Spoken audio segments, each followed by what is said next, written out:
亲啊，继续来看台中市这个拄啊满月查某婴啊，伊是去做美型肝炎的预防下的隔工，这个身躯起疹啊，安尼一大搁一大的红疹。 本体想讲是做预防下副作用，但是发烧烧袂退，赶紧带去予医生看。医生研判应该是接触到无清气的牛奶管啊，或者是饮用水，这个细菌的感染造成着皮肤的病变，这个查囡仔的差一点就无命。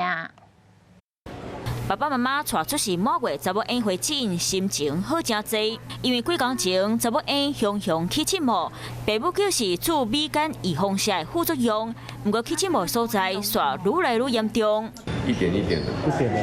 然后后来就越来越大片，紧张，不知道怎么办还是。查某婴开始发烧，无胃口，爸母赶紧带带去医生看，医生研判是细菌感染引起皮肤病变，若更加严重，得变白血症，和器官害去。皮肤不对劲啊，绝对不是过敏。 有可能是细菌感染在皮肤造成的皮肤病变，我就比较怀疑是水逆流感。他只要在晚6个小时之后，就细菌已经会攻入血液里面，造成多重器官破坏，就整个有时候有些药物都压不下来啊。加在查某婴经过治疗，真紧就好起来。不过查某婴旋转细菌感染，爸母才想到应该是伫咧泡牛奶的时阵，用无行过矿泉水泡牛奶给囡仔啉。用矿泉水当冷水，当冷水，冲泡牛奶酱。当初是用那个跟大人的碗一起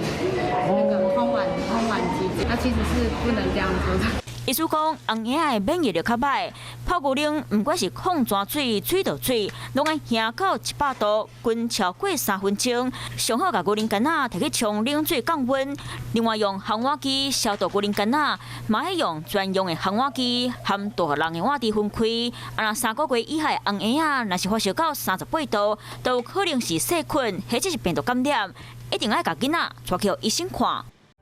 我是吴一璇，想要收看最新第一手的讯息，赶快加入华视新闻 YouTube 频道，按赞，开启小铃铛，最专业的主播群说新闻给你听。